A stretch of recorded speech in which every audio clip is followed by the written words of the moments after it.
Пресудата која ја соопштивме не е нечиј став, туку непобитен факт и истата е донесена на 11 септември годинава, реагира председателката на Синдикатот за култура Вера Атанасовска по вчерашниот одговор на ресорното министерство дека до нив нема информација за тужба. Атанасовска појаснува дека им се крати од плата без тоа да има основ.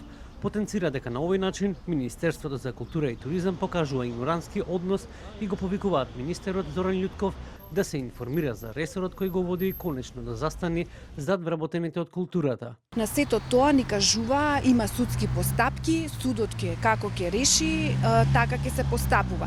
Еве вчера објавивме дека судот уште на 11 септември донесе пресуда.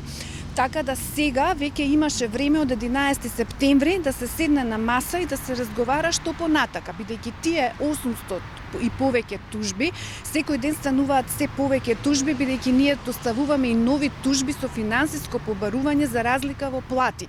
Така да финансиските импликации стануваат се поголеми, што е сигурно на штета на институциите, а тие пари треба да ги даде Министерството за култура од буџетот. Од Министерството за култура и туризам и денес устануваат на вчерашниот став дека Министерството за култура и туризам ја информира јавноста дека до овој момент до институцијата не е пристигната никаква официјална информација поврзана со изнесените наводи.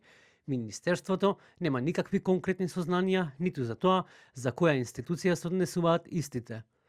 Дополнително, од Синдикатот за култура нагласуваат дека вториот проблем кој им се оспорува, а за тоа дополнително да им се намалат платите, е колективниот договор за кој велат дека нема да дозволат истиот да не се почитува. Колективниот договор за култура е во целосно во согласност со закон и устав и така да овој удар врз колективниот договор за култура е удар уствари врз синдикализмот во Македонија, бидејќи ако падне еден колективен договор на Уставен суд, што значи за останатите колективни договори. Тоа значи дека на секој што ќе му текне, нели дека има некаде некаков проблем, може да даде колективен договор на Уставен суд и истиот да го бутне. А знаеме дека колективен договор се прави со договарање на две страни, со заедничко договарање и заеднички потписи.